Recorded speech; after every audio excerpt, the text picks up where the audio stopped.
नमस्कार दोस्तों, एजुकेशन की नई दुनिया में आपका स्वागत है। आज मैं आपके लिए लेकर आया हूँ यूपी टीजीटी 2011 कॉमर्स की जो परीक्षा हुई थी उसका फुल्ली सॉल्व्ड एग्ज़ाम पेपर, जो कि आधारित है यूपीएससी एसएसबी की फाइनल आंसर की पर। आपको इंटरनेट पर और भी बहुत से पेपर मिल सकते हैं, परंतु अब अगर आप उससे इसको मैच करेंगे तो इसके आंसरों में आपको ज़रूर अंतर मिलेगा। और ये आंसर यूपीएससी एसएसबी की फाइनल आंसर की से लिए गए हैं, तो ये अधिक आंसर विश्वसनीय है। तो आइए शुरुआत करते हैं। यूपी टीजीटी कॉमर्स 2011 की जो परीक्षा हुई थी उसका डी सेट आपके सामने लेकर आया हूँ।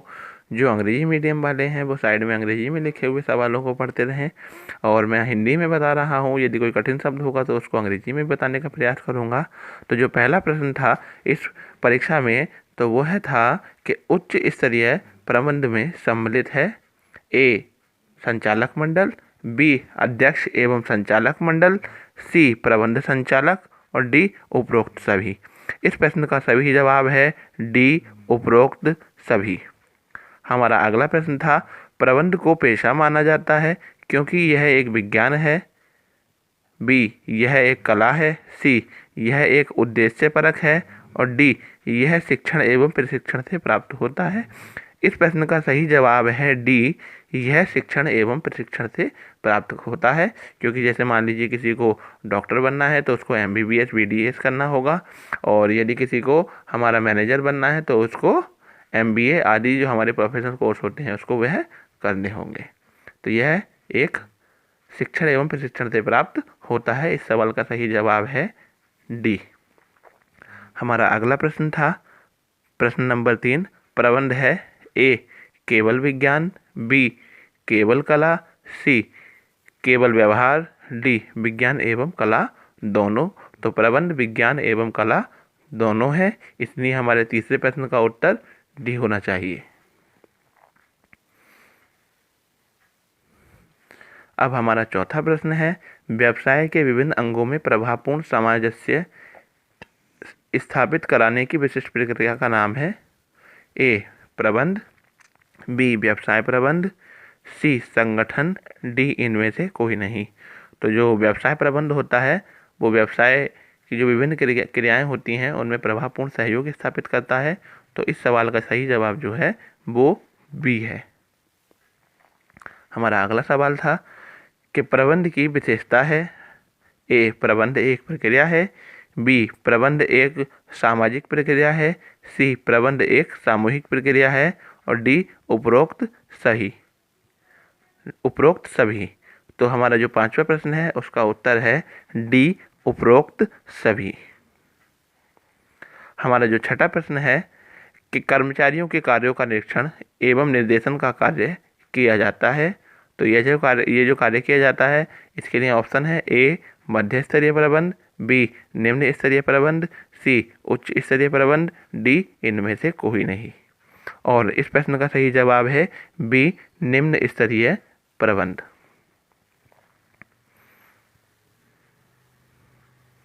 हमारा अगला प्रश्न है प्रश्न संख्या 7, पर्यवेक्षक कहा जाता है ऐसे व्यक्तियों को जो ए कर्मचारियों को कार्यभार सौंपते हैं, बी कार्य के संबंध में कर्मचारियों को निर्देश देते हैं, सी उत्पाद के गुणों की देखभाल करते हैं और डी उपरोक्त सभी। पर्यवेक्षक को अंग्रेजी में सुपरवाइजर कहते हैं। तो सुपरवाइजर के कार्य जो होते हैं वे उपयुक्त सभी होते हैं, इसलिए 7वें प्रश्न का उत्तर होगा डी उपरोक्त सभी। प्रश्न संख्या 8, भारत में पूंजी निर्माण की दर को बढ़ाने के लिए आवश्यक है ए कुशल संगठन, बी कुशल प्रबंध व्यवस्था, सी अकुशल प्रबंध, डी इनमें से कोई नहीं। इस प्रश्न का जवाब है बी कुशल प्रबंध व्यवस्था। हमारा अगला प्रश्न है प्रश्न संख्या 9, नियोजन का आधार है ए अभिप्रेरणा, बी नियंत्रण, सी पूर्वानुमान और डी संगठन। इस प्रश्न का सही जवाब है सी पूर्वानुमान। क्योंकि कोई भी हम नियोजन करते हैं तो उससे पहले हमें पूर्वानुमान लगाना होता है कि ऐसा होगा या ऐसा हो सकता है। तो इसका सही जवाब है सी पूर्वानुमान। हमारा 10वां प्रश्न है नियोजन का तत्व है ए अधिकार, बी संप्रेषण, सी नेतृत्व, डी प्रोग्राम यानी कार्यक्रम। और हमारे इस प्रश्न का सही जवाब है कार्यक्रम, क्योंकि हम योजना बनाते हैं तो उसके लिए कार्यक्रम निर्धारित करते हैं कि ऐसा ऐसा तब तब होना है। हमारा 11वां सवाल है, नियंत्रण आधारित है ए संगठन पर, बी हस्तक्षेप पर, सी नियोजन पर और डी समन्वय पर। तो हमारा जो इस प्रश्न का सही जवाब है वो है सी नियोजन पर, क्योंकि नियोजन और नियंत्रण दोनों एक साथ चलते हैं। नियोजन के आधार पर ही नियंत्रण किया जाता है। हमारा प्रश्न संख्या 12 है, नियंत्रण लागू होता है ए निम्न स्तरीय प्रबंध पर, बी मध्य स्तरीय प्रबंध पर, सी उच्च स्तरीय प्रबंध पर और डी प्रबंध के सभी स्तरों पर। इस प्रश्न का सही जवाब है डी प्रबंध के सभी स्तरों पर। हमारा जो 13वां प्रश्न है वो प्रबंध के प्रमुख एवं सहायक कार्यों का आधार है ए निर्णयन, बी संगठन, सी नियोजन और डी निर्देशन। तो कोई भी हमारा जो जब व्यापार का कार्य होता है, व्यवसाय का कार्य होता है, वो सबसे पहले शुरुआत होती है उसकी योजना बनाने से। योजना बनाने को हम नियोजन यानी प्लानिंग भी कहते हैं। तो इसका जो सही जवाब है वो सी है नियोजन। अब बात करते हैं 14वें सवाल की। मानव संसाधन प्रबंध का कार्य है ए कर्मचारियों की भर्ती एवं चयन करना, बी वित्तीय नियोजन करना, सी नियोजन करना और डी बाजार अनुसंधान करना। तो मानव संसाधन प्रबंध जो होता है उसको ह्यूमन रिसोर्स मैनेजमेंट कहते हैं और इसका कार्य जो होता है वो कर्मचारियों की नियुक्ति करना और उसके संदर्भ में योजनाएं बनाना होता है। तो इस प्रश्न का सही जवाब है ए कर्मचारियों की भर्ती एवं चयन करना। व्यापारिक कार्यालय का मुख्य कार्य है ए पत्रों को भविष्य के लिए सुरक्षित रखना, बी कर्मचारियों के वेतन आदि की गणना करना, सी रिकॉर्ड का व पत्रों का भविष्य के लिए सुरक्षित करना और डी उपरोक्त में से कोई नहीं। तो इस प्रश्न का जो सबसे सही और सटीक जवाब है वो है सी रिकॉर्ड का व पत्रों का भविष्य के लिए सुरक्षित रखना। हमारा अगला क्वेश्चन नंबर 16 है, वसूली खाता होता है जो रियलाइजेशन अकाउंट होता है तो उसके बारे में पूछा है कि वसूली खाता होता है ए व्यक्तिगत खाता, बी नाम मात्र का खाता, सी वास्तविक खाता, डी उच्चंत खाता।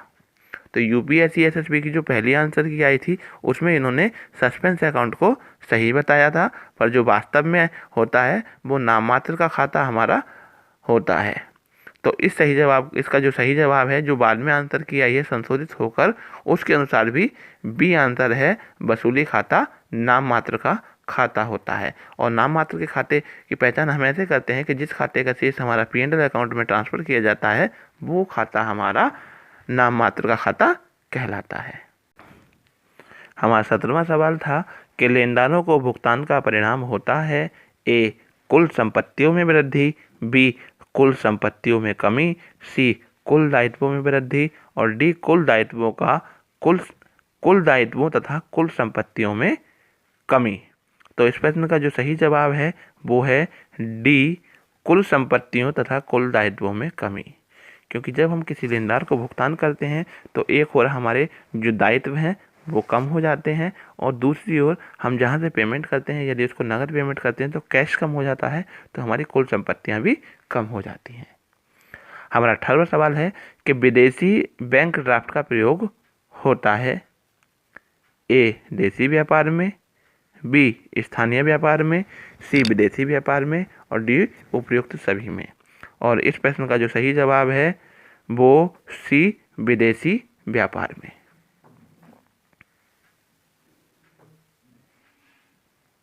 19वां सवाल है, निम्न में से कौन सी अशुद्धि तलपट के मिलान में बाधक नहीं है। यानी कि इस तरीके की अशुद्धि होने पर तलपट का जो टोटल होता है ट्रायल बैलेंस का वो मिल जाता है। इसके लिए ऑप्शन है खाते के गलत पक्ष में लिखना, बी खातों में गलत योग लिखना, सी क्षतिपूर्ति पूरक अशुद्धि और डी खातों के शेष निकालने में गलती। तो इस प्रश्न का जो सही जवाब है वो है क्षतिपूरक अशुद्धि। इसको कंपनसेटरी एरर भी कहते हैं। ये क्या होता है कि हमने कोई गलती की, एक तरफ इतने ही अमाउंट का डेबिट गलत हो गया, दूसरी तरफ इतने ही अमाउंट का क्रेडिट गलत हो गया, तो हमारा जो टोटल होगा ट्रायल बैलेंस का वो हमारा फिर भी मिल जाता है। तो ये एरर इससे हमारी पता नहीं चल पाती है। तो इस सवाल का सही जवाब है सी, क्षतिपूरक अशुद्धि। हमारा 20वां सवाल है, व्यापारिक संगठन के प्रारूप हैं। ए, एकल व्यवसाय जिसको सोल ट्रेड या सोल प्रोप्राइटरशिप कहते हैं, और बी, साझेदारी जिसको पार्टनरशिप कहते हैं, सी, कंपनी, और डी, उपयुक्त सही सभी। तो हमारे 20वें सवाल का जवाब है डी, उपयुक्त सभी। हमारा 21वां सवाल है, प्राइवेट कंपनी में सदस्यों की न्यूनतम संख्या होती है। ए, 10, बी, 7, सी, 5 और डी, 2। इस सवाल का जो हमारा सही जवाब है डी, 2। तो जो प्राइवेट कंपनी होती है उसमें कम से कम 2 लोग होने चाहिए उसके पंजीकरण के लिए, और ऐसे ही पार्टनरशिप में भी कम से कम कितने होने चाहिए, 2। अगला प्रश्न है, आय और व्यय का लेखा दिखाता है। तो आय व्यय को हम कहते हैं इनकम एंड एक्सपेंडिचर अकाउंट। तो इनकम एंड एक्सपेंडिचर जो अकाउंट होता है इसके लिए आंसर ये दिए हुए हैं। ए, सकल लाभ, बी, शुद्ध लाभ, सी, वित्तीय स्थिति और डी, इनमें से कोई नहीं। तो जो आय व्यय का विवरण इनकम एंड एक्सपेंडिचर अकाउंट होता है वो हमारा सरप्लस या डेफिशिएंसी शो करता है। तो इस प्रश्न का सही जवाब है इनमें से कोई नहीं। और हमारा 23वां सवाल है कि भारतीय साझेदारी अधिनियम कब बना था। ए, 1930, बी, 1932, सी, 1950 और डी, 1956। तो इस सवाल का जो सही जवाब है बी, 1932। हमारा अगला प्रश्न है, सार्वजनिक कंपनी में सदस्यों की न्यूनतम संख्या होती है। जो सार्वजनिक कंपनी होती है, पब्लिक कंपनी, उसमें सदस्यों की न्यूनतम संख्या होती है। ए, 2, बी, 3, सी, 5 और डी, 7। इस प्रश्न का सही जवाब है डी, 7। सार्वजनिक कंपनी में सदस्यों की न्यूनतम संख्या 7 होती है। जब तक 7 सदस्य नहीं होंगे कंपनी को रजिस्टर्ड नहीं कराया जा सकता है। हमारा 25वां प्रश्न है, अर्थशास्त्र धन का विज्ञान है। यह परिभाषा दी गई है। तो ए, एडम स्मिथ द्वारा, बी, मार्शल द्वारा, सी, रॉबिन्स द्वारा और डी, उपयुक्त किसी द्वारा नहीं। इस प्रश्न का सही जवाब है ए, एडम स्मिथ द्वारा। 26वां प्रश्न है, भारत में सबसे बड़ा बैंक है। A, Central Bank of India, B, Bharatiya State Bank, C, Bank of Baroda और डी, इंडियन ओवरसीज बैंक। इस प्रश्न का जो सही जवाब है भारतीय स्टेट बैंक। भारतीय स्टेट बैंक जो है भारत का सबसे बड़ा बैंक है। तो इसका आंसर है बी। और हमारा अगला प्रश्न है प्रश्न संख्या 27। मांग शब्द का अभिप्राय मांगी गई उस मात्रा से लगाया जाना चाहिए जो निश्चित कीमत द्वारा क्रय की जाती है। यह परिभाषा किसके द्वारा दी गई है। ए, प्रोफेसर बेसन, बी, प्रोफेसर जे.एस. मिल और सी, प्रोफेसर बेनहम, डी, प्रोफेसर मेयर्स। इस प्रश्न का सही जवाब है बी, प्रोफेसर जे.एस. मिल। हमारा 28वां प्रश्न था कि मांग को प्रभावित करने वाले तत्व हैं। ए, वस्तु की उपयोगिता, बी, आय स्तर, सी, वस्तु की कीमत और डी, उपयुक्त सभी। इस प्रश्न का सही जवाब है डी, उपयुक्त सभी। क्योंकि जब हम वस्तु की उपयोगी होती है तो उसकी कीमत, उसकी मांग बढ़ जाती है। जब हमारी आय बढ़ती है, आय स्तर, तो हमारी मांग बढ़ जाती है। और वस्तु की जब कीमत होती है, बढ़ती है, तो क्या होता है, उसकी मांग घट जाती है। यानी वस्तु की मांग को ये सभी तत्व प्रभावित करते हैं। तो इसका उत्तर हुआ डी, उपयुक्त सभी। हमारा 29वां प्रश्न था, आंतरिक अंकेक्षण किसके द्वारा किया जाता है। ए, प्रबंधन द्वारा, बी, सरकार द्वारा, सी, अंशधारियों द्वारा, डी, कर्मचारियों द्वारा। तो इस प्रश्न का सही जवाब है ए, प्रबंधन द्वारा। हमारा अगला प्रश्न नंबर 30, जब किसी वस्तु की कीमत में अत्यंत सूक्ष्म परिवर्तन हो और मांग में बहुत अधिक परिवर्तन हो तो ऐसी वस्तु की मांग होगी ए पूर्णतया बेलोचदार, बी पूर्णतया लोचदार, सी बेलोचदार और डी लोचदार।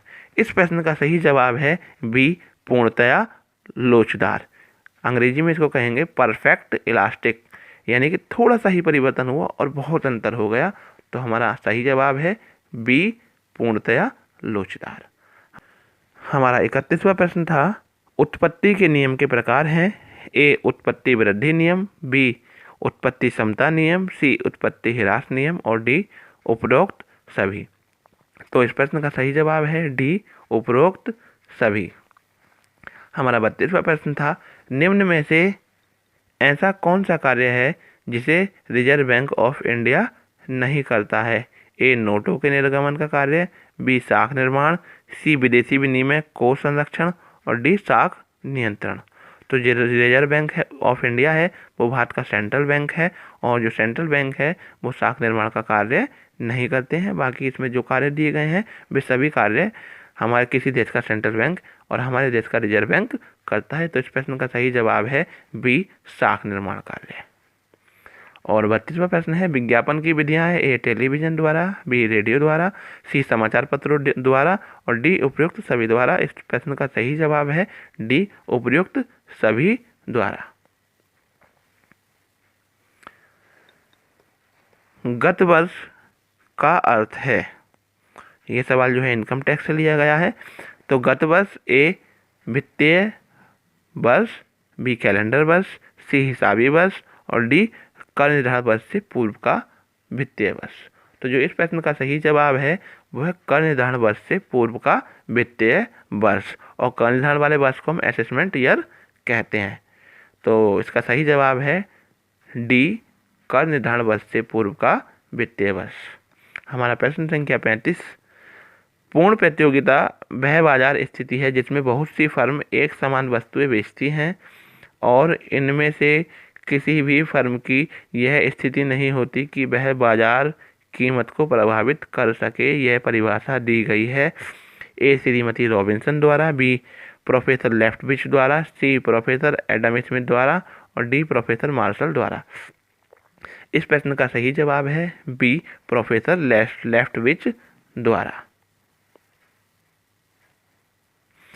हमारा 36वां प्रश्न था पुष्प पालन व्यापारिक तथा अन्य व्यवहारों को मौद्रिक रूप में लेखा करने की कला है। यह परिभाषा दी गई है ए स्पाइसर तथा पेगलर द्वारा, बी जे.एस. बॉटली बॉय द्वारा, सी कार्टर द्वारा, डी जॉन मैकोनी द्वारा। तो इस प्रश्न का सही जवाब है ई ए स्पाइसर तथा पेगलर द्वारा। हमारा 37वां प्रश्न है दोहरा लेखा प्रणाली पुस्तक की वह प्रणाली है जिसे वैयक्तिक तथा अवैयक्तिक खातों द्वारा लेखा किया जाता है। यह परिभाषा दी गई है ए विलियम पिकल्स के द्वारा, बी जे.पी. किलर के द्वारा, सी एन.आर. कार्टर के द्वारा और डी उपयुक्त किसी के द्वारा नहीं। इस प्रश्न का सही जवाब है सी एन.आर. कार्टर के द्वारा। हमारा 38वां प्रश्न है दोहरा लेखा प्रणाली के सिद्धांतों को प्रथम बार प्रकाशित करने वाला व्यक्ति कौन था। तो ये इसके जो आंसर हैं ऑप्शन दिए गए हैं A Lucas Pacioli, B Alfred Marshall, C F.W. Taylor और डी हेनरी फ्योल। इस प्रश्न का सही जवाब है Lucas Pacioli. Lucas Pacioli Italy के थे और इन्होंने जो अपनी पहली पुस्तक डी कंप्यूटर सेट स्क्रिप्चर्स थी 1494 में अपनी प्रकाशित कराई थी, वहाँ इन्होंने इसका पहली बार वर्णन किया था। तो इस प्रश्न का सही जवाब है ए लूकस पैसियोली। प्रश्न संख्या 39 किस अवधारणा के अनुसार वित्तीय विवरणों के द्वारा समस्त आवश्यक सूचनाओं का प्रकटीकरण होना आवश्यक है। ए भौतिक अवधारणा, बी द्विपक्ष अवधारणा, सी पूर्ण प्रकटीकरण की अवधारणा और डी एकरूपता की अवधारणा। इस प्रश्न का सही जवाब है सी पूर्ण प्रकटीकरण की अवधारणा।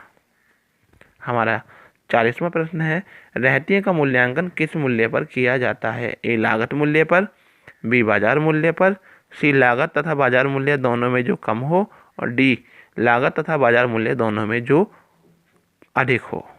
तो रूढ़िवादिता की परंपरा के अनुसार हमें जो बाजार मूल्य का निर्धारण करना चाहिए वो इसके हिसाब से सी ऑप्शन बिल्कुल करेक्ट है। लागत तथा बाजार मूल्य दोनों में से जो कम हो।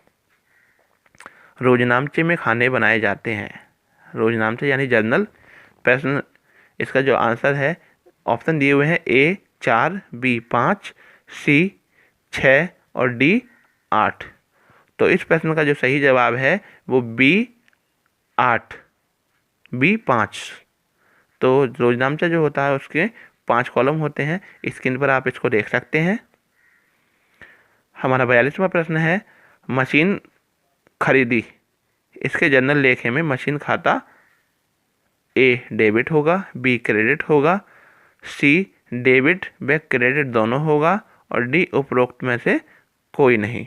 तो इस प्रश्न का सही जवाब है ए डेबिट होगा, क्योंकि जब हम कोई संपत्ति खरीदते हैं, मशीन खरीदेंगे तो machinery account debit to cash account. एक रियल अकाउंट है और दूसरा भी रियल अकाउंट है। मशीन आ रही है, आने वाली चीज़ को डेबिट करते हैं और कैश जा रही है इसलिए कैश को क्रेडिट करेंगे। हमारा अगला प्रश्न, प्रश्न संख्या 43, खाता बही में कितने खाने होते हैं। लेजर, जो लेजर होता है इसके लिए ऑप्शन दिए हुए हैं ए 5, बी 7, सी 8 और डी 10। तो इस प्रश्न का जो सही जवाब है सी 8। इसका जो आप फॉर्मेट है वो आप स्क्रीन पर देख सकते हैं। तलपट में जो क्वेश्चन नंबर 44 था, तलपट में खाने होते हैं ए 8, बी 5, सी 4 और डी 2। तो ये बहुत ही विवादित प्रश्न है। जो इसकी जो डी आंसर की आई है, पहले जो आंसर की आई थी उसमें जो इसका आंसर था वो 4 कॉलम सही माना गया था, परंतु बाद में जो इसकी संशोधित होकर उत्तरमाला आई है तो उसके अनुसार इन्होंने बी कॉलम को, बी जो ऑप्शन है उसमें यानी 5 खाने होते हैं, ये इस आंसर को इन्होंने सही माना है। दोनों ही के फॉर्मेट में आपको यहाँ स्क्रीन पर दिखा रहा हूँ। देखिए ये पहला फॉर्मेट है। इसके अनुसार जो है, जो मोस्टली किताबों में दिया हुआ होता है वो यही फॉर्मेट है। इसमें 4 कॉलम दिए हुए होते हैं और ये फॉर्मेट है 5। तो यदि इसमें तरीके का प्रश्न आ जाता है तो ये थोड़ा विवाद का विषय है कि कौन सा आंसर सही मानना है, क्योंकि यूपीएससी एसएसबी ने इस आंसर को सही माना है तो हमें भी इसी आंसर पर विश्वास करना चाहिए और बाकी आप अपने स्तर से निर्णय लें। हमारा 45वां प्रश्न है, पूंजी खाता है ए व्यक्तिगत, बी वास्तविक, सी अवास्तविक और डी उपयुक्त में से कोई नहीं। इस प्रश्न का सही जवाब है ए व्यक्तिगत, क्योंकि पूंजी किसी व्यक्ति से संबंधित धन होता है, अतः यह व्यक्तिगत खाता है। रेपो दर वह दर है जिस दर पर ए बैंक द्वारा आरबीआई से धन लिया जाता है, बी आरबीआई बैंकों से धन लेता है, सी सरकार द्वारा आरबीआई से धन लिया जाता है और डी एक बैंक द्वारा दूसरे बैंक से धन लिया जाता है। इस प्रश्न का सही जवाब है ए बैंकों द्वारा आरबीआई से धन लिया जाता है।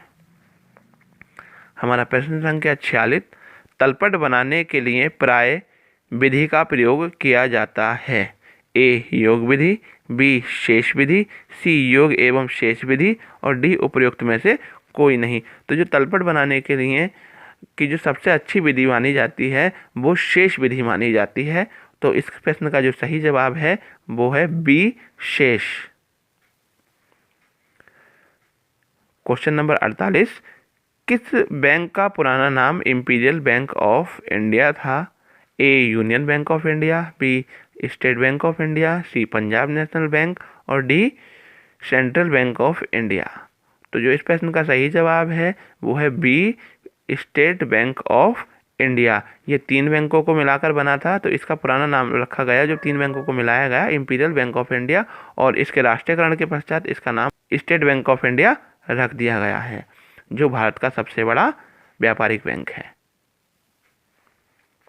हमारा अगला प्रश्न है 49 नंबर, गार्डनर बनाम मरे के नियम के अनुसार दिवालिया साझेदार की हानि को अन्य साझेदारों द्वारा बांटा जाना चाहिए ए पूंजी अनुपात में, बी लाभ हानि के अनुपात में, सी औसत अनुपात में और डी इनमें से कोई नहीं। इस प्रश्न का सही जवाब है ए पूंजी अनुपात में। प्रश्न संख्या 50, संपत्तियां जो व्यापार में लाभदायकता बढ़ाने के लिए क्रय की जाती हैं, न कि बेचने के लिए कहलाती हैं। ए क्षयशील संपत्ति, बी चालू संपत्ति, सी स्थायी संपत्ति और डी अमूर्त संपत्ति। इस प्रश्न का सही जवाब है सी स्थायी संपत्ति। अगला प्रश्न है चालू दायित्व बराबर होते हैं। ए चालू संपत्ति माइनस कार्यशील पूंजी, बी कार्यशील पूंजी माइनस चालू संपत्तियां, सी चालू संपत्तियां प्लस कार्यशील पूंजी और डी इनमें से कोई नहीं। जो इस प्रश्न का सही जवाब है वो है ए चालू संपत्तियां माइनस कार्यशील पूंजी। जो चालू दायित्व निकालने के लिए इन्होंने फॉर्मूला अपनाया है working capital is equal to current assets minus current liabilities. इसको जब हम एडजस्ट करते हैं तो हमारा फॉर्मूला आ जाता है चालू संपत्तियां माइनस कार्यशील दायित्व। तो इस प्रश्न का सही जवाब है ए। हमारा अगला प्रश्न है योजना आयोग का अध्यक्ष होता है ए राष्ट्रपति, बी उपराष्ट्रपति, सी वित्त सचिव और डी प्रधानमंत्री। तो इस प्रश्न का सही जवाब है डी प्रधानमंत्री। अब योजना आयोग जो है इसको खत्म कर दिया गया है और इसकी जगह अब नीति आयोग बना दिया गया है। हमारा 53वां प्रश्न था कि निम्न में से कौन एक निश्चित तिथि की स्थिति को दर्शाता है। ए व्यापार खाता, बी लाभानी खाता, सी निर्माणी खाता और डी आर्थिक चिट्ठा। इस प्रश्न का सही जवाब है डी आर्थिक चिट्ठा। हमारा प्रश्न संख्या 54 है आर्थिक चिट्ठे में निम्न में से किसे दिखाया जाता है। ए वास्तविक संपत्तियां, बी कृत्रिम संपत्तियां, सी उपरोक्त दोनों और डी उपरोक्त में से कोई नहीं। इस प्रश्न का सही जवाब है उपरोक्त दोनों। हमारा 55वां प्रश्न था अदत्त व्ययों को यदि तलपट में दिया गया है तो इसे दिखाया जाएगा। ए व्यापार खाते में, बी लाभानी खाते में, सी आर्थिक चिट्ठे के दायित्व पक्ष में और डी आर्थिक चिट्ठे के संपत्ति पक्ष में। इस प्रश्न का जो सही जवाब है सी आर्थिक चिट्ठे के दायित्व पक्ष में, क्योंकि लायबिलिटी जो होता है, जो अदत्त व्यय होते हैं उनका हमने भुगतान नहीं किया है और उनका हमें भुगतान करना चाहिए था, तो ऐसा हो गए हमारे लायबिलिटी। तो ये दिखाई जाएंगी आर्थिक चिट्ठे के दायित्व पक्ष में। अगला प्रश्न है पूर्वदत्त किराया यदि तलपट में दिया गया है तो इसे दिखाया जाएगा। ए व्यापार खाते में, बी लाभानी खाते में, सी आर्थिक चिट्ठे के दायित्व पक्ष में और डी आर्थिक चिट्ठे के संपत्ति पक्ष में। इस प्रश्न का सही जवाब है डी आर्थिक चिट्ठे के संपत्ति पक्ष में, क्योंकि पूर्वदत्त व्यय हमारी एक प्रकार की संपत्ति होता है।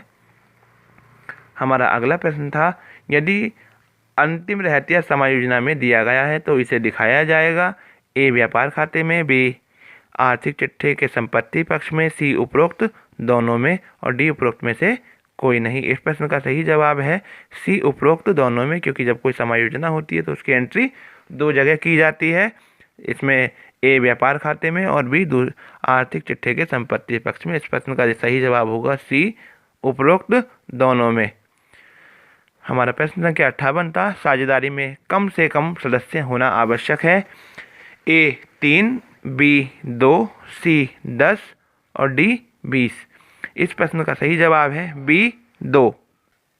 हमारा 59वां प्रश्न था सामान्य साझेदारी व्यवसाय में सदस्यों की अधिकतम संख्या होती है। ए 20, बी 10, सी 20 और डी 40। इस प्रश्न का सही जवाब था सी 20। भारतीय कंपनी अधिनियम 2013 के अनुसार अब जो अधिकतम सदस्यों की संख्या हो गई है वो 50 हो गई है, तो यदि ऑप्शन हो 50 का तो 50 ही हमारा सही उत्तर होगा, अन्यथा की दशा में 20 को सही माना जाएगा। हमारा 60वां प्रश्न था साझेदारी संलेख की अनुपस्थिति में साझेदारों के ऋण पर वार्षिक ब्याज दिया जाता है। ए 5%, बी 6%, सी 10% और डी 12%। इस प्रश्न का सही जवाब है बी 6%।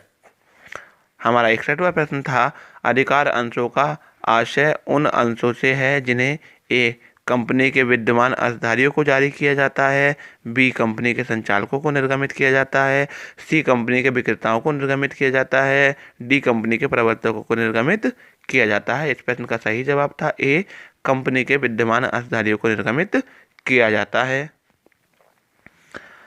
हमारा 62वां प्रश्न था साझेदारों का दायित्व होता है। ए सीमित, बी असीमित, सी सीमित एवं असीमित दोनों और डी उपरोक्त में से कोई नहीं। इस प्रश्न का सही जवाब है बी असीमित। तो अब लिमिटेड लायबिलिटी पार्टनरशिप भी आने लगी हैं, परंतु अगर स्पष्ट उल्लेख ना हो तो आपको असीमित पर ही आपका सही जवाब होना चाहिए। हमारा 63वां प्रश्न था, जब आहरण माह के अंत में किया जाता है तो आहरण पर ब्याज लगाया जाता है।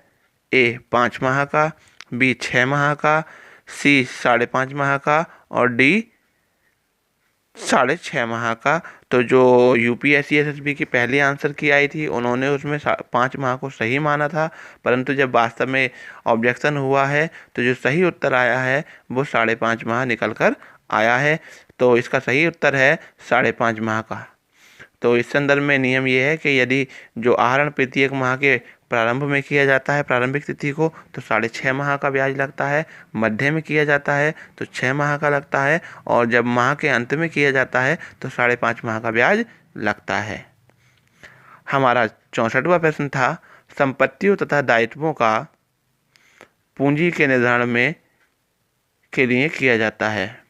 ए पुनर्मूल्यांकन, बी वितरण, सी त्याग और डी उपर्युक्त सभी। इस प्रश्न का सही जवाब है ए पुनर्मूल्यांकन।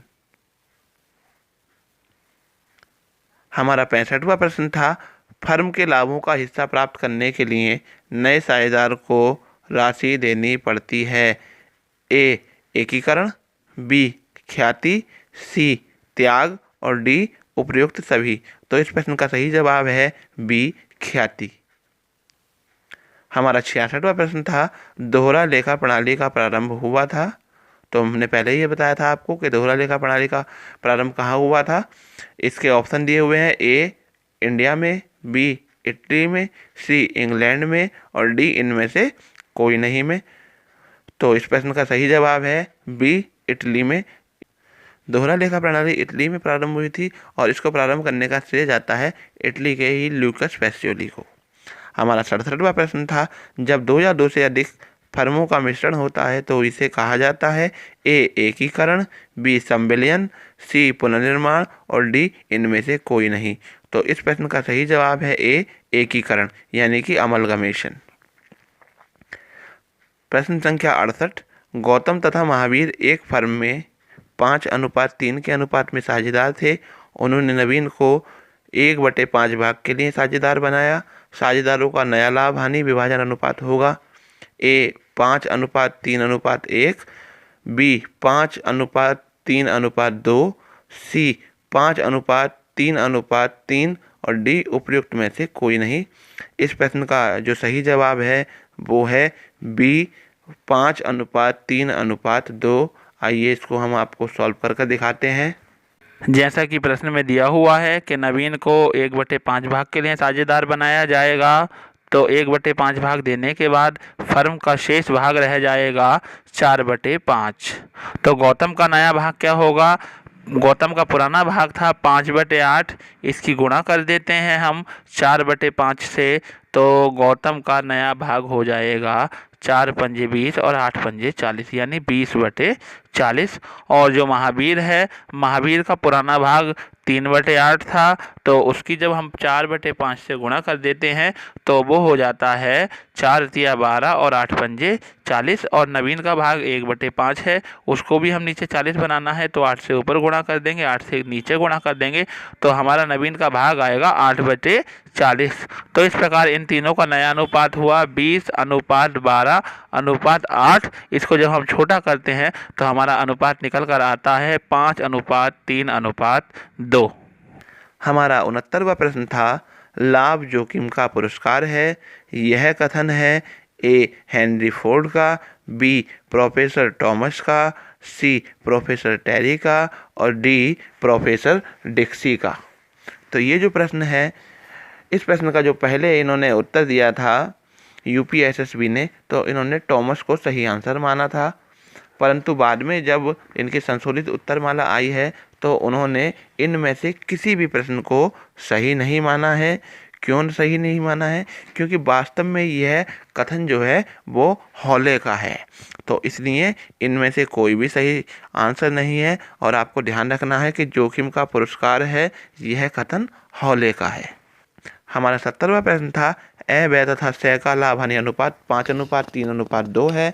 व्यय के अपकार ग्रहण करने पर ए तथा स का लाभ हानि अनुपात होगा ए 5:3, बी 5:1, सी 5:2 और डी 3:2। इस प्रश्न का सही जवाब है 5:2, यानी कि इसका सी ऑप्शन सही है। और वो कहते हैं कि जब कोई स्पष्ट निर्देश ना दिया गया हो तो हम क्या करते हैं, जो साझेदार गया है उसके हिस्से को हम हटा देते हैं और जो शेष हिस्सा बचकर आता है वो ही हमारे शेष साझेदारों का अनुपात हो जाता है। तो हमने देखिए बी वाले का ऑप्शन हिस्सा हटा दिया है तो शेष अनुपात हो गया हमारा 5:2। हमारा अगला प्रश्न था गोपनीयता की दृष्टि से व्यावसायिक संगठन का कौन सा स्वरूप श्रेष्ठ है? ए एकाकी व्यापार, बी कंपनी, सी साझेदारी और डी सहकारी समिति। इस प्रश्न का सही जवाब है ए एकाकी व्यापार। हमारा 72वां प्रश्न था साझेदार के अपकार ग्रहण पर उसके हिस्से की ख्याति शेष साझेदारों के पूंजी खाते में किस अनुपात में डेबिट की जाएगी? तो इस प्रश्न का सही के लिए ऑप्शन दिए हुए हैं ए त्याग अनुपात, बी लाभ प्राप्ति अनुपात, सी पुराने अनुपात में और डी नए अनुपात में। इस प्रश्न का सही जवाब है बी लाभ प्राप्ति अनुपात, इसको गेनिंग रेशो भी कहते हैं। प्रश्न नंबर 73 था फर्म के समापन पर संपत्तियों का स्थानांतरण करने पर वसूली खाता किया जाता है। ए डेबिट, बी क्रेडिट, सी डेबिट या क्रेडिट और डी उपयुक्त सभी। तो जब फर्म का समापन हो रहा होता है हम उसकी संपत्तियों का स्थानांतरण करते हैं तो उसके लिए एंट्री बनती है realisation account debit to fix assets account. तो आप देख सकते हैं कि रियलाइजेशन अकाउंट क्या होता है, डेबिट होता है। तो इसलिए इस प्रश्न का सही जवाब है ए डेबिट। प्रश्न संख्या 74 था अंश आवंटन की राशि देय होने पर अंश आवंटन खाता किया जाता है। ए डेबिट, बी क्रेडिट, सी डेबिट या क्रेडिट और डी उपयुक्त सभी। तो अंश आवंटन की राशि देय होने पर share allotment account debit to share capital account entry बनती है, जैसा कि आप स्क्रीन पर देख रहे हैं। तो इस प्रश्न का सही जवाब होगा ए डेबिट, क्योंकि एंट्री में देख सकते हैं आप शेयर अलॉटमेंट अकाउंट क्या हो रहा है, डेबिट हो रहा है। तो हमारा सही जवाब है ए डेबिट। हमारा 75वां प्रश्न था प्रथम याचना की राशि प्राप्त होने पर बैंक खाता किया जाता है।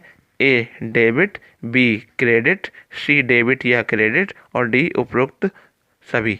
तो हमारी प्रथम याचना प्राप्त होने पर हमारी एंट्री बनती है bank account debit to share first call account, जैसा कि आप स्क्रीन पर देख रहे हैं। तो यहाँ जो बैंक अकाउंट है वो डेबिट हो रहा है, इसलिए हमारा सही आंसर होगा ए डेबिट। और साथ ही आपको ध्यान रखना है कि यदि हमारे पास पैसा आता है तो बैंक अकाउंट या कैश अकाउंट हमेशा डेबिट ही होगा। प्रश्न संख्या 76 था अंशों का हरण करने पर अंश पूंजी खाता किया जाता है। ए डेबिट, बी क्रेडिट, सी उपरोक्त दोनों और डी उपयुक्त में से कोई नहीं। तो जो इसकी पहली आंसर की आई थी तो उसमें जो इसका आंसर बताया गया था वो बी बताया गया था, क्योंकि जो इसका इंग्लिश वर्जन है इस पेपर का, इंग्लिश वर्जन और हिंदी वर्जन में थोड़ा सा अंतर हो गया है। इंग्लिश वर्जन में आप देखिए ए में क्रेडिट लिखा हुआ है, जबकि इधर हिंदी वर्जन में ए में डेबिट लिखा हुआ है, और इधर इंग्लिश वर्जन में बी में डेबिट लिखा हुआ है और यहाँ पे हिंदी वर्जन में बी में क्रेडिट लिखा हुआ है। तो उन्होंने अंग्रेजी वर्जन के हिसाब से बी ऑप्शन को सही माना था, डेबिट को, जो कि वास्तव में सही है। और बाद में जब संशोधित उत्तर माला जारी हुई है तो इस प्रश्न पर सभी को अंक दिए गए हैं। वास्तव में इस प्रश्न का सही जवाब है ए डेबिट, क्योंकि जो आप स्क्रीन पर देख सकते हैं जब हम अंशों का हरण करते हैं तो share capital account debit to share allotment account to share first call account to share second call account to share forfeited account, यानी कि शेयर कैपिटल अकाउंट डेबिट हो रहा है। हमारा 77वां प्रश्न था अंश हरण की दशा में अंश हरण खाता क्रेडिट किया जाता है। ए प्राप्त राशि से, बी देय राशि से, सी सममूल्य से और डी उपरोक्त में से कोई नहीं से। इस प्रश्न का सही जवाब है प्राप्त राशि से। ए उत्तर बिल्कुल सही है। और हमारा 78वां प्रश्न था, हरण किए गए अंशों को पुनर्निर्गमित करने के पश्चात अंश हरण खाते के शेष को खाते में स्थानांतरित किया जाता है। ए अंश पूंजी खाते में, बी पूंजी संचय खाते में, सी अंश आवंटन खाते में और डी अंश प्रथम याचना खाते में। इस प्रश्न का सही जवाब है पूंजी संचय खाते में, क्योंकि इसकी एंट्री होती है share forfeited account debit to capital reserve account. हमारा 79वां प्रश्न है, राम के पास 100 रुपये वाले 50 अंश हैं जिन पर 80 रुपये प्रति अंश प्राप्त हो चुके हैं। अंतिम याचना की राशि न मिलने पर इन अंशों का हरण कर लिया जाता है। इस दशा में वे अंश हरण खाता क्रेडिट किया जाएगा। ए 5,000 रुपये से, बी 4,000 रुपये से, सी 2,000 रुपये से और डी उपर्युक्त में से कोई नहीं। इस प्रश्न का सही जवाब है बी 4,000 रुपये से, क्योंकि हमारे 50 अंशों को हरण किया गया है और एक अंश पर अब तक 80 रुपये प्राप्त हो चुके हैं। इस 50 की गुणा जब हम 80 रुपये से करते हैं तो 4,000 हमारा उत्तर आता है और यही हमारा सही उत्तर है। हमारा 80वां प्रश्न था, यदि 10 रुपये सममूल्य का अंश 12 रुपये में बेचा जाता है तो 2 रुपये की राशि को माना जाएगा। ए प्रीमियम, बी छूट, सी अपहार और डी उपरोक्त में से कोई नहीं। तो इस प्रश्न का सही जवाब है ए प्रीमियम। हमारा 81वां प्रश्न था, कंपनी अधिनियम कब लागू हुआ? ए 1950, बी 1952, सी 1956 और डी 1958। इस प्रश्न का सही जवाब है सी 1956। हमारा 82वां प्रश्न था, भूस्वामी को भुगतान की जाने वाली राशि कैसे ज्ञात की जाती है? ए अधिकार शुल्क माइनस न्यूनतम किराया, बी न्यूनतम किराया माइनस अधिकार शुल्क, सी न्यूनतम किराया माइनस वसूल की गई लघु कार्य राशि और डी अधिकार शुल्क या न्यूनतम किराया जो अधिक हो वसूल की गई माइनस वसूल की गई लघु कार्य राशि। तो हमारा जो इस प्रश्न का सही जवाब है वो है डी अधिकार शुल्क या न्यूनतम किराया। दोनों में से जो अधिक होता है उसमें से वसूल की गई लघु कार्य राशि को घटा देते हैं। हमारा अगला प्रश्न था, न्यूनतम किराए की राशि निम्न में से किसके आधार पर निर्धारित की जाती है? ए समय, बी क्षेत्रफल, सी समय अथवा क्षेत्रफल और डी उत्पादन। तो जो यूपीएससी एसएसबी के पहली आंसर की आई थी उसमें उन्होंने सी उत्तर को सही माना था, समय अथवा क्षेत्रफल, पर वास्तव में जो इसका सही उत्तर है वो ए है, यानी कि लघु कार्य खाते के शेष को दर्शाया जाता है। ए लाभानी खाते के डेबिट पक्ष में, बी लाभानी खाते के क्रेडिट पक्ष में, सी आर्थिक चिट्ठे के संपत्ति पक्ष में और डी आर्थिक चिट्ठे के दायित्व पक्ष में। तो लाभानी जो लघु कार्य खाता होता है उसको हम एक एसेट्स मान लेते हैं और उसको हम आर्थिक चिट्ठे के संपत्ति पक्ष में दिखाते हैं, क्योंकि हम इसके अगले साल वसूली कर लेते हैं। यदि वसूली नहीं हो पाती है तो इसको लाभानी खाते में ट्रांसफ़र कर दिया जाता है। इस प्रश्न का सही जवाब है सी आर्थिक चिट्ठे के संपत्ति पक्ष में। प्रश्न संख्या 85 था, निम्न में से कौन सा मूल्य सबसे अधिक होगा? ए नकद मूल्य, बी किराया क्रय मूल्य, सी ब्याज और डी ह्रास। तो इस प्रश्न का सही जवाब है बी किराया क्रय मूल्य, क्योंकि किराया क्रय मूल्य जो होता है वो नकद मूल्य और ब्याज दोनों को जोड़कर निकाला जाता है। तो नकद मूल्य भी कम हो गया, ब्याज भी कम हो गया और ह्रास तो कम होता ही है। हमारा अगला प्रश्न था, यदि क्रेता किस्तों का भुगतान नहीं कर पाता है तो विक्रेता ए क्रेता पर वाद प्रस्तुत कर सकता है, बी अपनी संपत्ति वापस ले सकता है, सी क्रेता से क्षतिपूर्ति प्राप्त कर सकता है, डी उपरोक्त सभी। तो जो यूपीएससी एसएसबी की पहली आंसर की आई थी उन्होंने उसमें बी ऑप्शन को सही माना था, अपनी संपत्ति वापस ले सकता है, परंतु जो बाद में संशोधित उत्तरमाला आई है उसके अनुसार उन्होंने ए उत्तर को सही माना है कि क्रेता पर वाद प्रस्तुत कर सकता है। यहाँ करने का ऐसा कारण ये है कि यहाँ स्पष्ट नहीं है कि हायर परचेज सिस्टम है या इंस्टॉलमेंट पेमेंट सिस्टम है। हायर परचेज सिस्टम में तो क्या होता है कि आप अपनी संपत्ति को वापस ले सकता है, जबकि जबकि इंस्टॉलमेंट पेमेंट सिस्टम में वह उस पर वाद प्रस्तुत कर सकता है।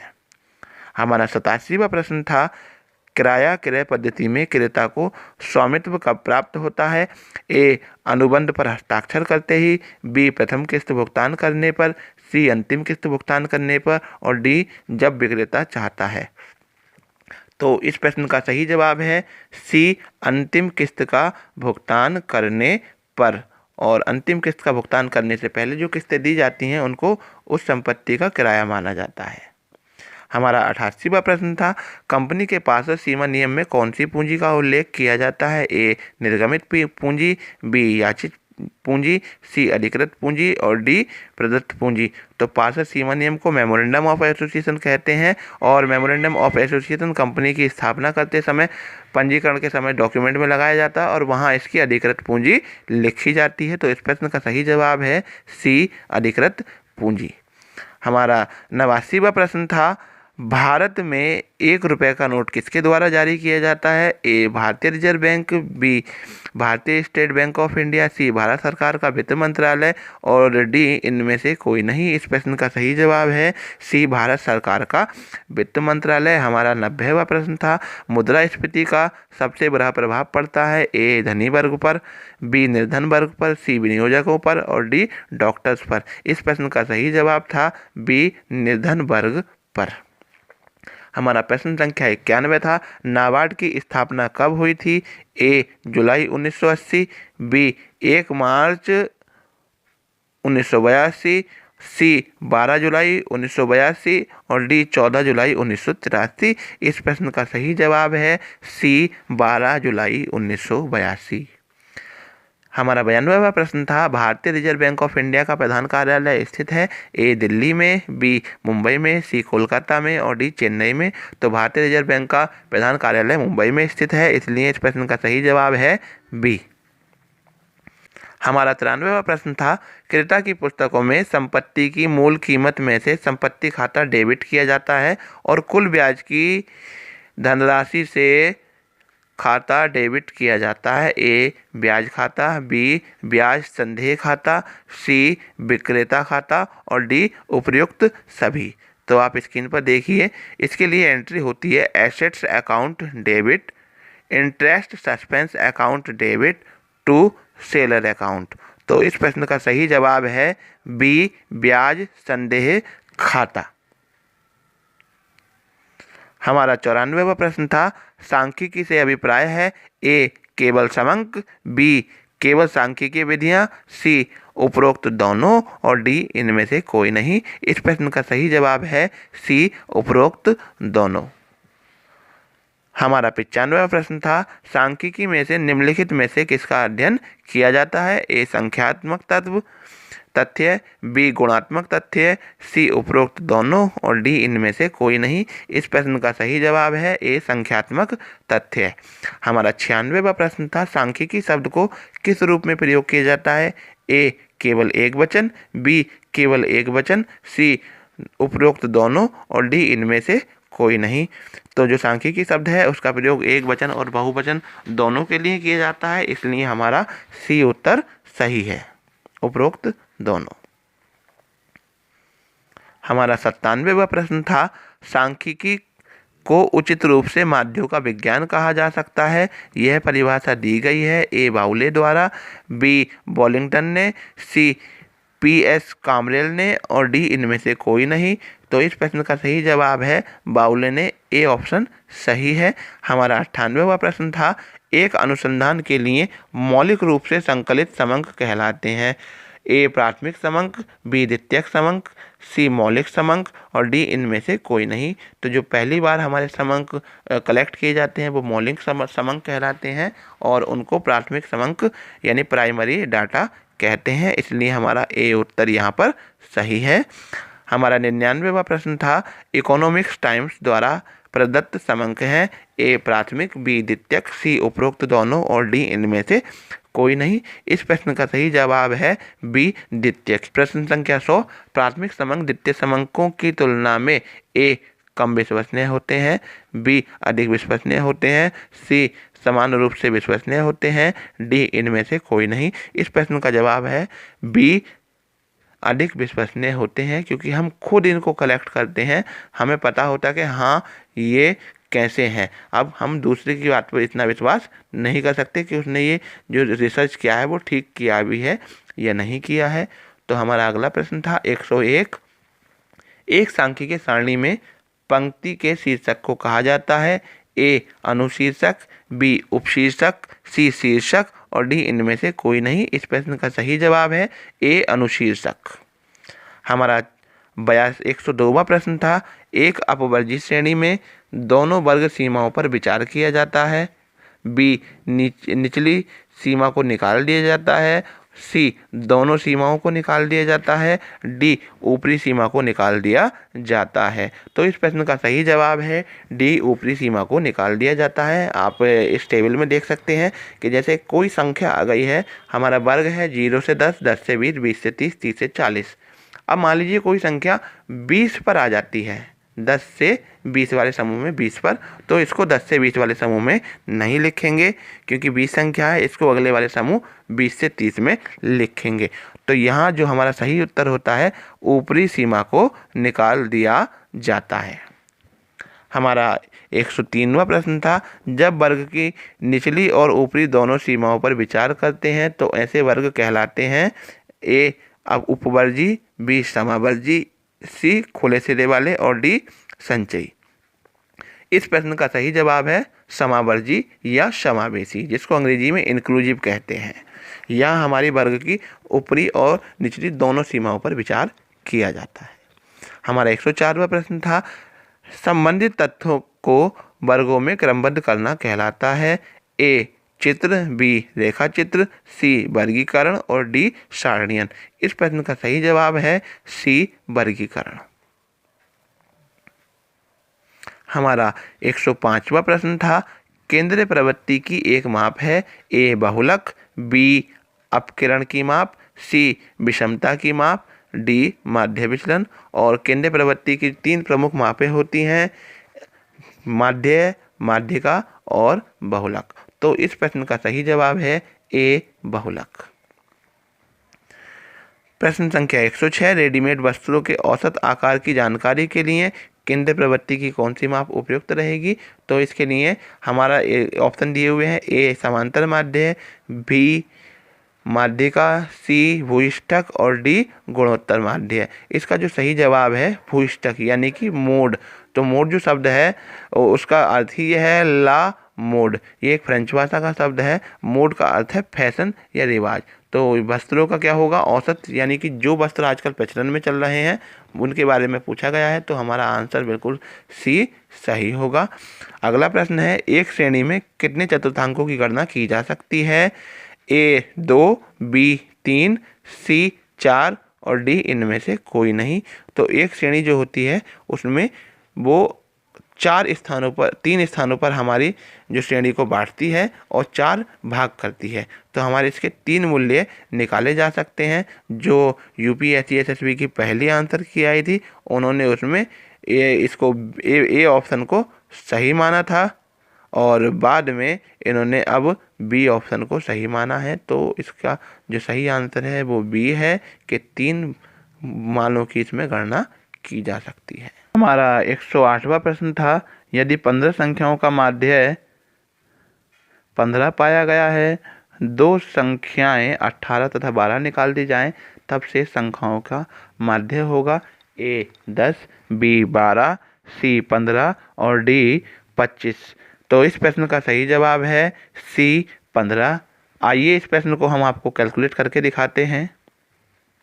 जैसा कि प्रश्न में दिया गया है 15 संख्याएं हैं और उनका समांतर माध्य x बार भी 15 है। तो जब उसकी गुणा करते हैं तो हमारा पदों का योग निकल आता है 225 और 225 में से जो संख्याएं हटा दी गई हैं निकाल दी गई हैं उनको हम घटा देंगे। 225 माइनस 18 माइनस 12 बराबर 195। तो जो नया सिग्मा x हो जाता है वो 195 हो जाता है। पहले 15 संख्याएं थी, हमने 2 संख्याएं हटा दी हैं तो अब संख्याएं 13 हो गई हैं। तो हमारा n 13 रह गया है और जो हमारा नया समांतर माध्य x बार होगा वो 195/13 बराबर 15 इस प्रश्न का सही जवाब होगा। हमारा 109वां प्रश्न है 9, 17 और 91 का समांतर माध्य है। ए 17, बी 91, सी 9, डी 39। तो समांतर माध्य का फॉर्मूला होता है एक्स बार बराबर सिग्मा एक्स अपॉन एन। तो सिग्मा एक्स हम इसका टोटल कर लेते हैं 9, 17, 93 और एन पदों की संख्या। पद हमारे 1, 2, 3 पद हैं, तो इन तीनों पदों का योग कर लेते हैं और हम इसको फॉर्मूले में वैल्यू रख लेते हैं जैसे कि आप स्क्रीन पर देख रहे हैं। तो हमारा जो सही आंसर आता है डी 39। हमारा 110वां प्रश्न था समांतर माध्य तथा माध्य का की सहायता से बहुलक ज्ञात करने का सूत्र है। ए z बराबर 4m माइनस एक्स बार, बी z बराबर 2m माइनस एक्स बार, सी z बराबर 3m माइनस 2x बार और डी z बराबर m माइनस 4x बार। इस प्रश्न का सही जवाब है z बराबर 3m माइनस 2x बार। यानी बहुलक जो होता है उसको निकालने का जो तरीका होता है कि माध्यिका को 3 से गुणा कर दीजिए और उसमें से समांतर माध्य जो होता है उसको 2 से गुणा करके घटा दीजिए। हमारा 111वां प्रश्न था 2 अंकों 8 और 18 का गुणोत्तर माध्य होगा। ए 12, बी 13, सी 14, डी 15। तो जब हमें किसी संख्याओं का गुणोत्तर माध्य निकालना होता है तो उस संख्याओं को अंडर रूट के अंदर रख लेते हैं और उनका गुणनफल करने के बाद उस संख्या का हम अंडर रूट निकाल लेते हैं जैसे कि आप स्क्रीन पर देख रहे हैं। तो इस प्रश्न का जो सही जवाब है वो ए 12 है। हमारा अगला प्रश्न है 112 असमान पदों की दशा में ए एक्स बार बड़ा है ज्योमेट्रिक मीन से और उससे भी बड़ा है हार्मेटिक मीन से, बी एक्स बार छोटा है जीएम से और छोटा है एचएम से, सी एक्स बार बराबर है जीएम के और बराबर है एचएम के, डी इनमें से कोई नहीं। तो इस प्रश्न का जो सही जवाब है बी इसका सही जवाब है।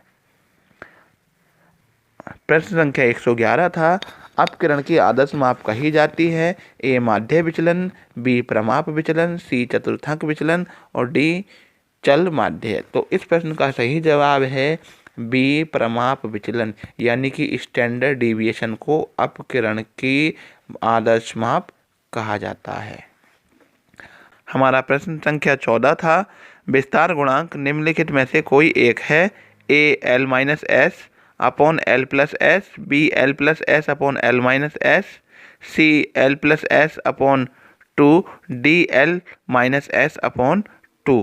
तो इस प्रश्न का सही जवाब है L minus S upon L plus S. A उत्तर इसका सही है। हमारा 115वां प्रश्न था यदि प्रसरण 144 हो तो मानक विचलन होगा। तो हम क्या करते हैं, ए इसका ऑप्शन है ए 12, बी 44, सी 6 और डी 72। तो यदि प्रसरण दिया हुआ है और हमें मानक विचलन निकालना है तो प्रसरण का हम अंडर रूट निकाल लेते हैं। तो जो हम अंडर रूट निकालेंगे प्रसरण का वो ही हमारा मानक विचलन होगा। यानी 144 का जब हम अंडर रूट निकालेंगे तो हमारा ए ऑप्शन इसका सही होगा। हमारा 116वां प्रश्न था यदि समांतर माध्य 25 तथा प्रमाप विचलन गुणांक 6.25 हो तो विचरण गुणांक होगा। तो ए 20, बी 25, सी 30, डी 50। इस प्रश्न का सही जवाब है बी 25। इसकी कैलकुलेशन कैसे की जाएगी ये मैंने आपको स्क्रीन पर दिखाया है, आप देख सकते हैं। हमारा 117वां प्रश्न था पुस्तपालन का कार्य जहाँ समाप्त होता है वहाँ से लेखाकर्म का कार्य प्रारंभ होता है, पर जहाँ लेखाकर्म का कार्य समाप्त होता है वहाँ से कार्य प्रारंभ होता है। ए अंकेक्षण का, बी प्रमाणन का, सी पुस्तक पालन का और डी उपरोक्त सभी। तो इस प्रश्न का सही जवाब है ए अंकेक्षण का। हमारा 118वां प्रश्न था निम्न में से कौन सी चल संपत्ति नहीं है। ए देनदार, बी पूर्वदत्त व्यय, सी स्टॉक और डी क्रय। तो इस प्रश्न का जो सही उत्तर है वो है डी, क्रय। बाकी हमारी सभी चल संपत्तियां हैं, यानी कि करंट एसेट्स हैं। हमारा 119वां प्रश्न था, छल कपट में निम्नलिखित सम्मिलित हैं। ए, धन का गबन, बी, माल का गबन, सी, हिसाब किताब में गड़बड़ी और डी, उपरोक्त सभी। तो इस प्रश्न का सही जवाब है डी, उपरोक्त सभी। हमारा 120वां प्रश्न था, चालू अंकेक्षण में अंकेक्षक का स्टाफ वर्ष भर लेखों की जांच करता में व्यस्त रहता है। यह परिभाषा दी गई है। ए, R.G. विलियम्स द्वारा, बी, स्पाइसर एवं पेंगलर द्वारा, सी, कार्टर द्वारा, डी, J.R. वॉटली बॉय द्वारा। तो इस प्रश्न का सही जवाब है बी, स्पाइसर और पेंगलर द्वारा। हमारा 121वां प्रश्न था, प्रारंभिक लेखों की पुस्तकों में लिखे जाने वाले लेखों की सत्यता की जांच करना प्रमाणन कहलाता है। यह परिभाषा दी गई है। ए, डी, पोला, बी, जोसेफ लंगस्टार, सी, वॉटली बॉय और डी, मार्शल। इस प्रश्न का सही जवाब है सी, वॉटली बॉय। हमारा 122वां प्रश्न था, निम्न में से किस संस्था की स्थापना सबसे पहले हुई है। ए, भारतीय औद्योगिक विकास बैंक, सी, बी, भारतीय यूनिट ट्रस्ट, सी, औद्योगिक वित्त निगम और डी, औद्योगिक साख एवं विनियोग निगम, सी, औद्योगिक वित्त निगम। इस प्रश्न का सही जवाब है। हमारा 123वां प्रश्न था, प्रबंध नियोजन तथा साहसिकी क्रियाओं पर नियंत्रण रखने की प्रक्रिया है। यह परिभाषा दी गई है। ए, E.F.L. ब्रेच के द्वारा, बी, लॉरेंस द्वारा, सी, थियो हेमन द्वारा और डी, उपरोक्त में से कोई नहीं। इस प्रश्न का सही जवाब है ए, E.F.L. ब्रेच के द्वारा। हमारा 124वां प्रश्न था, प्रबंध केवल निर्णय करने तथा मानव की क्रियाओं पर नियंत्रण करने की विधि है ताकि निर्धारित लक्ष्यों की प्राप्ति हो सके। यह परिभाषा दी गई है।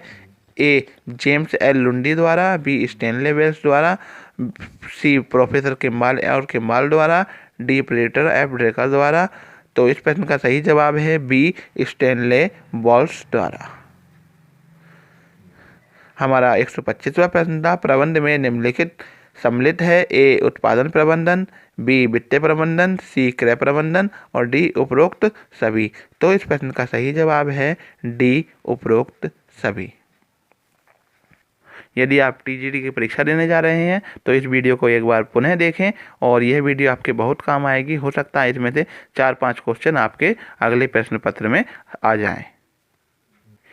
ये वीडियो आपको कैसा लगा कमेंट बॉक्स में लिखकर अपनी प्रतिक्रिया दें। यदि वीडियो अच्छा लगा हो तो लाइक करें, शेयर करें और यदि आपने हमारे चैनल को अभी तक सब्सक्राइब नहीं किया है तो चैनल को सब्सक्राइब करना ना भूलें। चैनल को सब्सक्राइब करने के बाद नोटिफिकेशन चालू करने के लिए बेल आइकन अवश्य दबाएं।